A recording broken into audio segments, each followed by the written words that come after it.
woke up in the night and had a great idea. I wanted to make a weather vane. Then we thought, let's not make a weather vane, let's make a plaque, the dog Ruff symbol to go on the workshop. The workshop up here, we're not actually in any of the workshops today.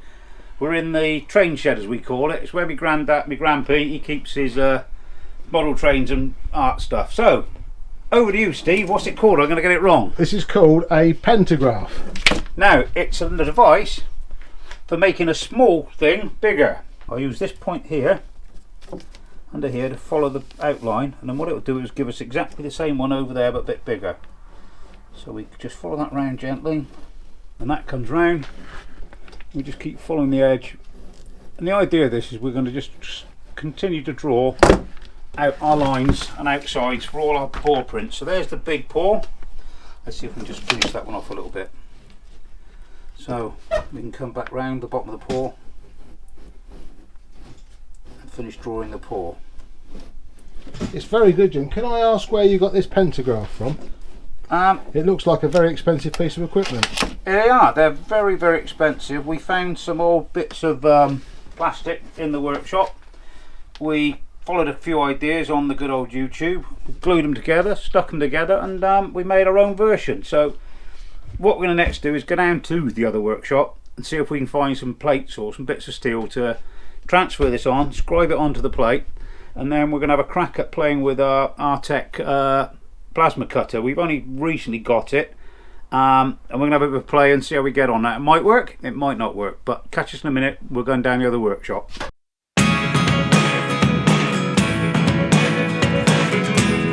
Found a bit of 16 gauge plate. I think it's a good bit to start with. We're going to be new with this. We haven't used the plasma cutter much before. We've messed around with some barrels. We've cut a few bits and pieces. Cut some RSJs up the other day for someone, but realistically not had a good go at it freehand and trying to draw these things out. This will be a good test. Let's see how we get on. Yeah, it's intriguing. A little bit of anticipation. I was never very good at art at school, so the dog Ruff vein might really be dog Ruff. Let's see what happens. Well, why aren't we using some of this, Jim? I mean, we clean some of this up. You can see it's a bit thicker. This is about 2-3mm plate. We've got a big sheet here of another bit of plate. But behind that I've got some, I think it's 8mm. I mean, weather vane on top of the shed. We're going to have to use RSJs to hold it up. Let's try the thin. Then we can go a little bit thicker. Then maybe thickest. And we'll see how we get on. Let's go and have a go. Right guys, now we're in the workshop. I think we've got a bit of brain power now, a bit of some ideas of what we're going to do and how we're going to transfer that drawing onto some steel, and then we'll get the plasma cutter out. But the big problem is getting that drawing onto that plate of steel and then following that steel. But I think we're just going to cut out the paw print and the individual paws. We've got the other paw on the back there, cut them all out. Then I've got some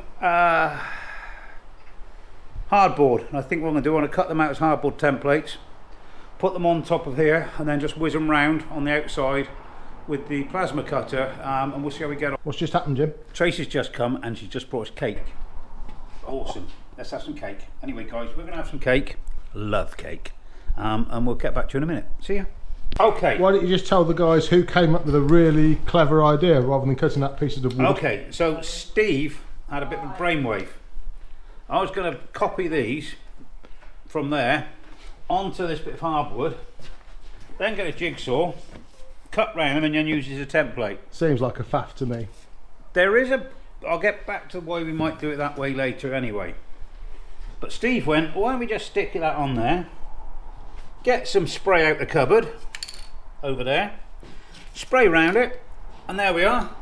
Hey presto, there's my bit to cut. So I'm going to get the plasma cut out and give it a go. There is one slight snag I think that might cause a problem. Woof, paint burns off pretty quick. Where do I go with my cutter? But let's see how we get on. Right guys, right, we're getting ready to get the plasma cutter out. As you guys know, I love these bits of kit. This is the R-Tech 31C Plasma Cutter. I bought it a year ago to play around with a little job I was doing. Didn't know too much about plasma cutters, always a little bit frightened, but bought this one. That kit's brilliant. As you know, I've used the MIG welder a lot. Absolutely fantastic bit of kit. So for those who want to know, yes, I've got a 16 amp plug on it, but trust me, that's only because I plug it into my welding sockets in the workshop. Runs off a standard 13 amp plug, no problems at all. So you give it a 13 amp power supply. Then the only other thing you'll need is a compressor. So I just plug into a standard airline off my compressor. Haven't started the compressor yet, guys, because it'll be a bit noisy when it's running. So literally you put plug into that. Then you set your air pressure on the internal regulator. So all you actually physically need yourself is an airline. If you've got a compressor and an airline, that's it. Ready to rock and roll. No other things needed. You need to get yourself a pair of either cutting goggles or cutting mask. I use a cutting mask because it does help with any bits that might be flying. But literally that's it. Then it's plug and play. We have the earth. You can see standard earth, bayonet fitting, in she goes. That connects to your piece of work. And then you have a fairly long lead. That's your plasma torch, plug and press. The kit comes with plenty of new nozzles and tips. Keep them clean, keep them clean. Whatever you do, keep them clean. And then literally all we do, you control wires. And they go, 2 wires. Connect it up. Then you have your gas, or compressed air, whatever you want to call it, which goes to your torch. And then on we go. Then we set a voltage, 10 to 30 amps. I'm going to be cutting today probably around about, I'd say 10 to 15. Maybe, I don't know, we'll try, we'll see how it goes. We'll just see how it goes today. Your amps will come up here on the readout when we're ready to go. What I'm going to do now, I'm going to start the compressor up, get a little bit noisy, we'll wait for the compressor to build up pressure, and then we'll start cutting and see how we get on, guys. Okay? Mind your eyes, as they say, be careful, and let's see how we get on.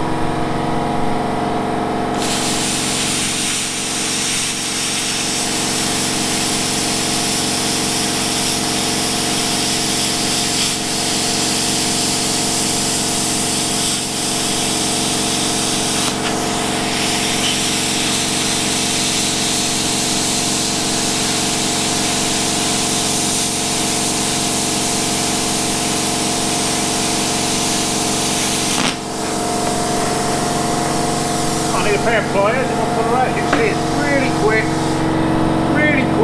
really simple. Got to get my hand and my eye back in again, not quite to the right shape, but let's just see how we go. Let's have another go, guys. You can see I've gone a bit skew whiff there, but let's get my eye back in with it and here we go again.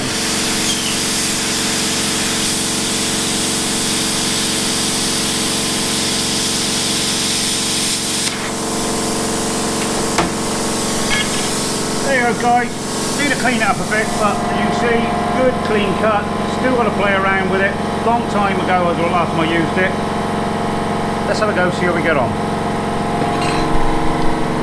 I have to say it's not very pool shaped. No, it's not. It's not. If we were to look at this sort of shape here and it doesn't really match, fit, does it? Work. So, and see, your schoolboy error is trying to do it all by hand. Whereas if you had a template that was already cut to shape, when you come round, you have a guide to make it nice and quick and easy all the way around. get a better cut. And that way, everything will be the same. Mass production. Okay then. Subscribe and buy.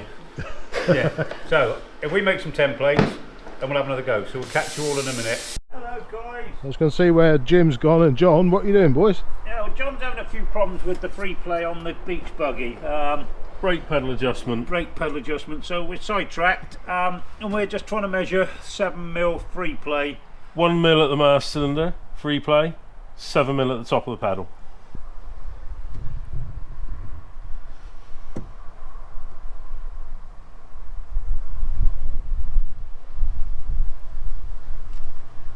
Okay, Yeah, a little bit, that's it. Yeah.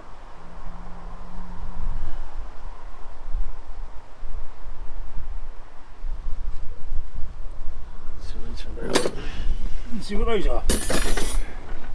Could you explain to the viewers what you're doing, John? So, exceptionally long steel ruler against the bulkhead. Brake pedal measured stationary, and then just taking up the free plate, it starts to just touch the master cylinder. Okay. And the difference between the two.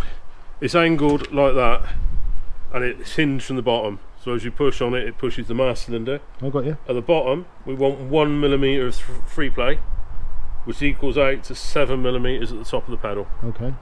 So that's what we're trying to see. You're trying to see how much free What play it you've Here's got. what free play we've got at the top of the pedal. Understand. And that's what we're trying to do. Good.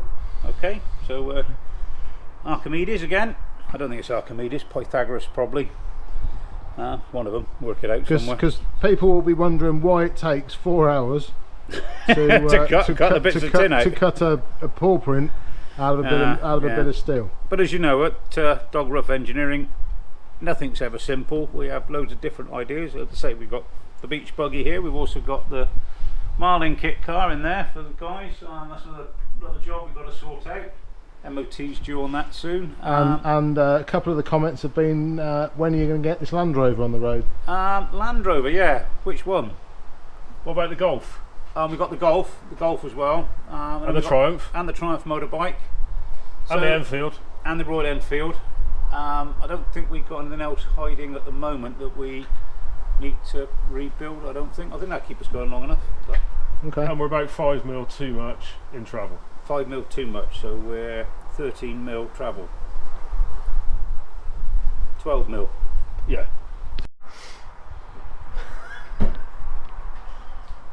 So I need to take 5 mil out and make it 5 mil longer. Okay. Give it a go, see what happens. Think about to cut. I'm just going to go and make this 5 mil longer. What? You alright? I was just looking at the exhaust. They look quite loud, John. No, it's very loud. But One push rod connects to brake pedal, master cylinder. Now it needs to become 5 mil longer, which will take out a lot of the play I've got in the brake pedal and make the brakes which will work. then give us 5 mil more travel in the master cylinder, Perfect. which will give us more efficient brakes. Off to the vice. So we've cut out the templates, Jim.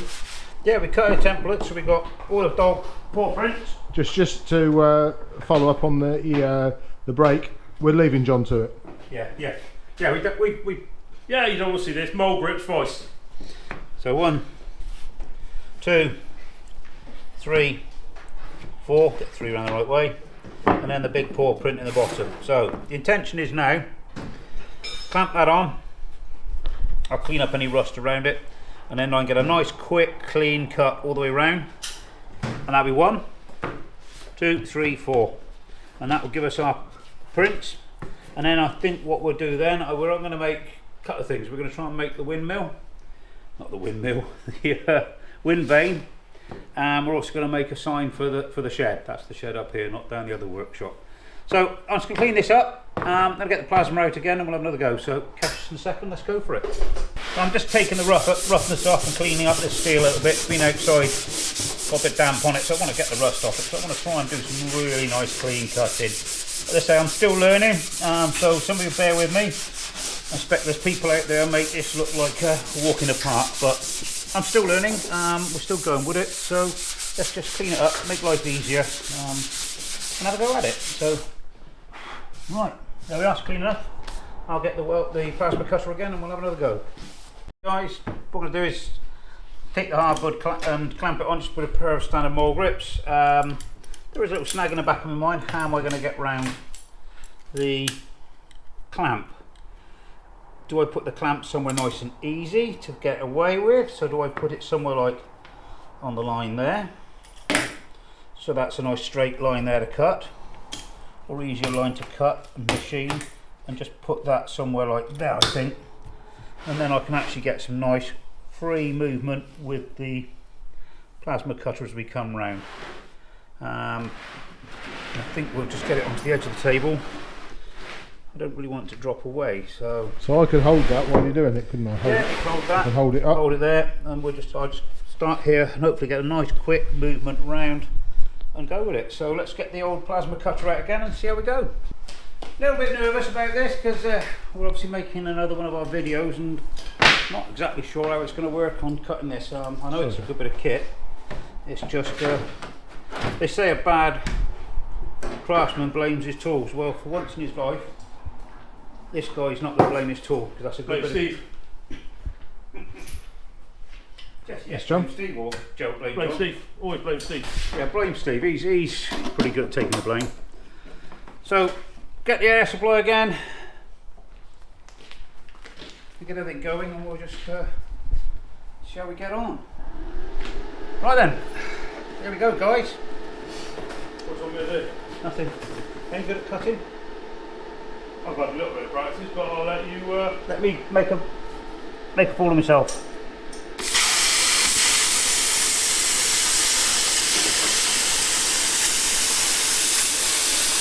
So smooth that one trying 7 plate.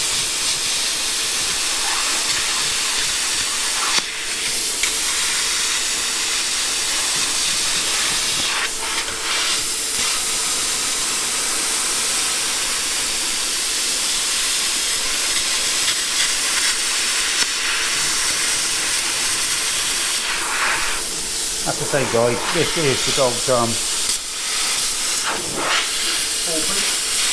the dog's paw print.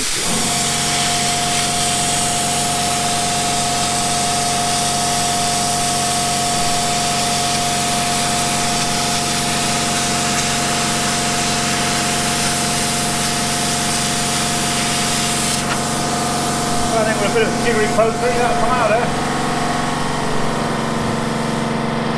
Take the pretty clean, and these couple of little places just need tidying up. Mainly here, I'll just put a nick in there, get it out.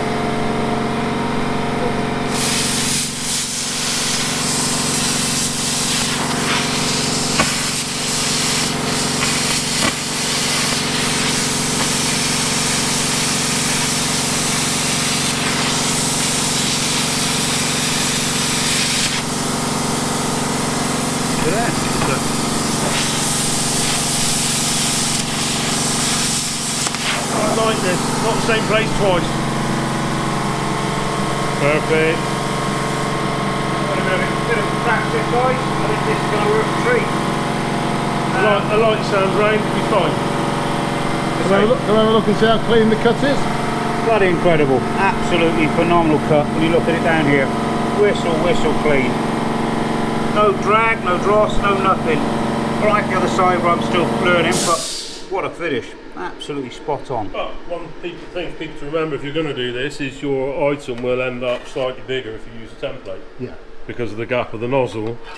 Yeah. But size isn't everything. That's a good point, John. Thank you. Yeah. So guys, there's our first one. Yeah, there's a couple of bits where, as you can see, where I was playing around trying to get round the back of the Trying to get around the clamp. With a little bit dirt, but again I can soon clean that with a file or a bit of a grinder. But yeah, guys. Yeah.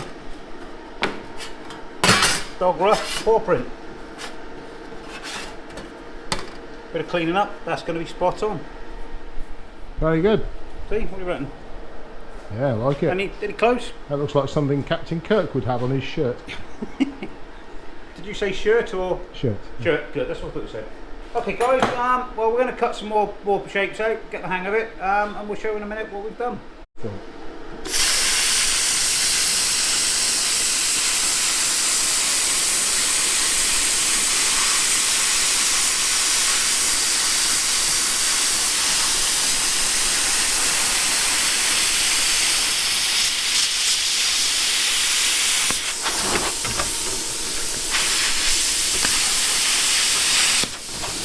There we are, guys. Even though it's stuck in the hole, let me have a quick look a minute.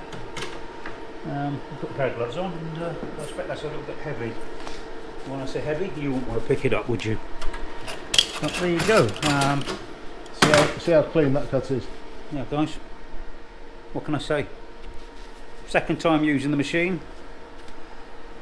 Absolutely hardly any dross, as they call it. Looking clean.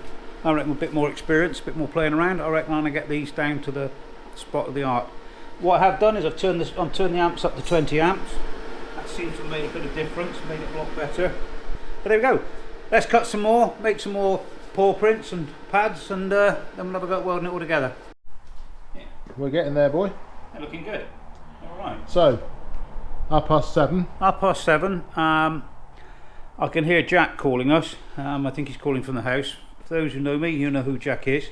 I can hear him calling my name quietly. People might think I'm a bit of a holic, but no, I'm really pleased with it. Great bit of kit. Really pleased with our first play of it. So we've had a go before a couple of times messing around, did some steel girders. But no, I'm really pleased with it. I think with a bit more experience.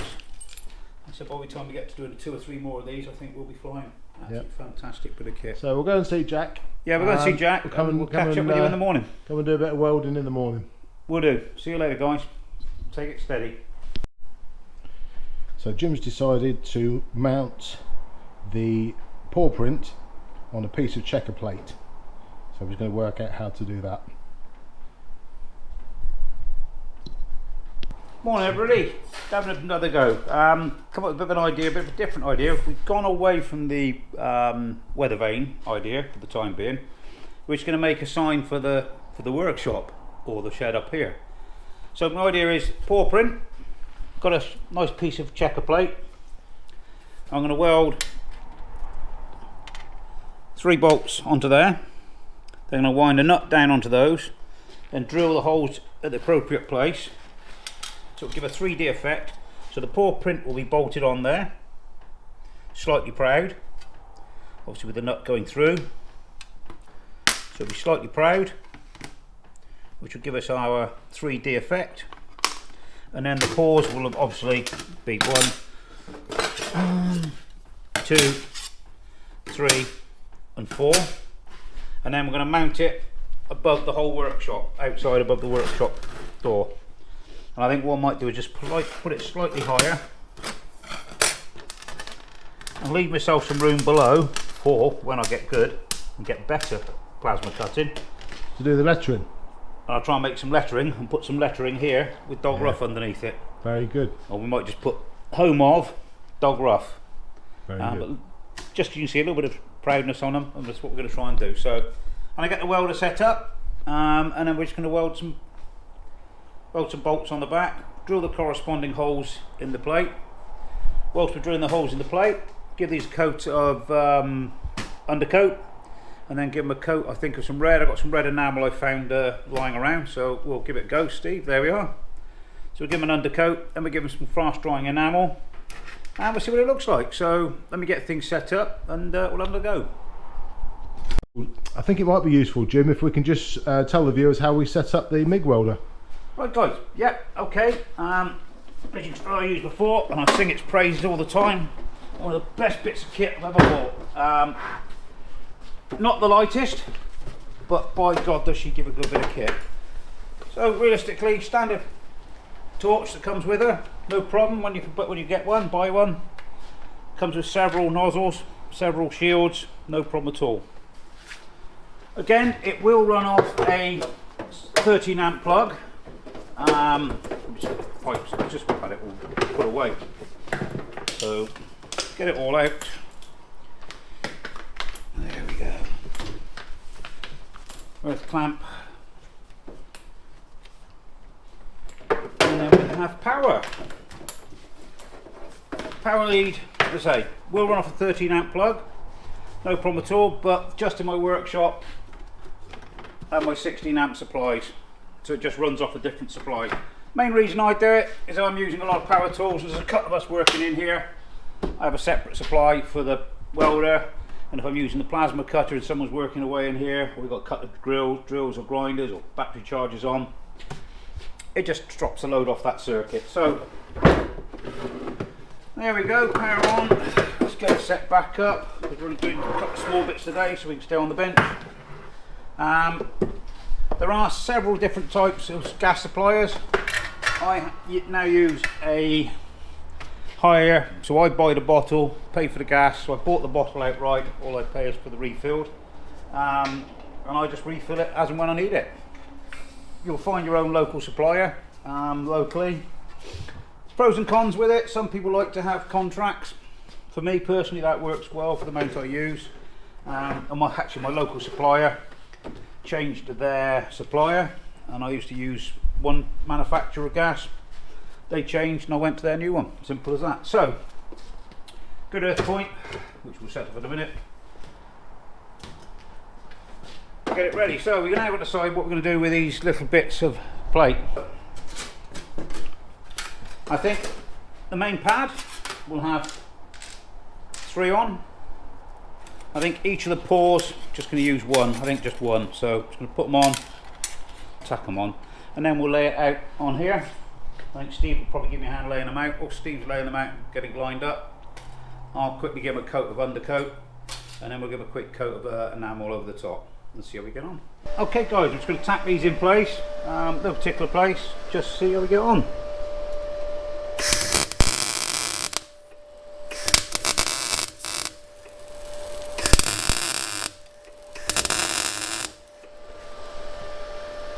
A couple more tacks around this side.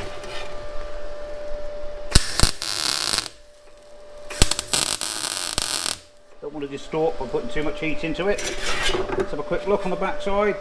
A little bit distortion, but we can soon waz that over with a linisher, just take the edge off that. So, here we go. Let's do all the pads. I think we just put one in the middle of each one.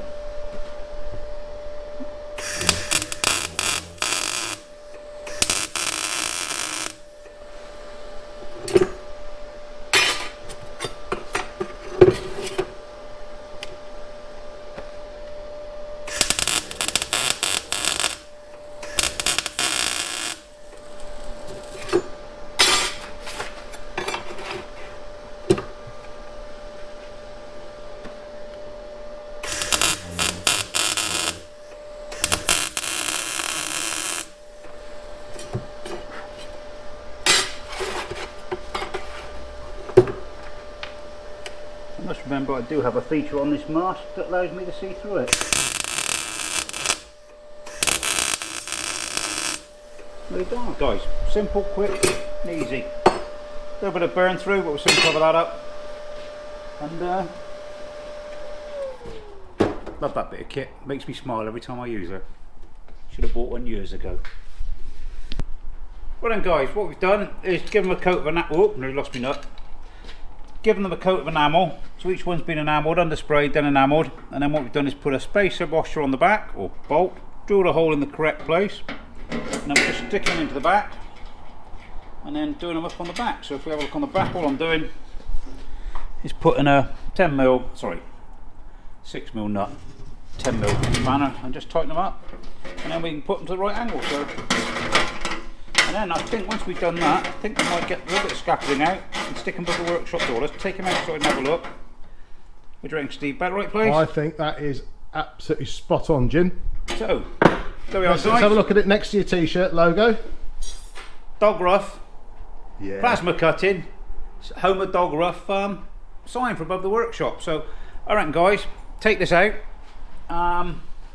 in sunshine. See what it look like in sunshine. That better? Very good. Yeah, I reckon we'll go on those. See the 2 ridges on the Yeah. put them up there, screw them straight in there. Let's have a look at that. Let's get some scaffolding and have a look. Yeah. A little bit of 3D effect.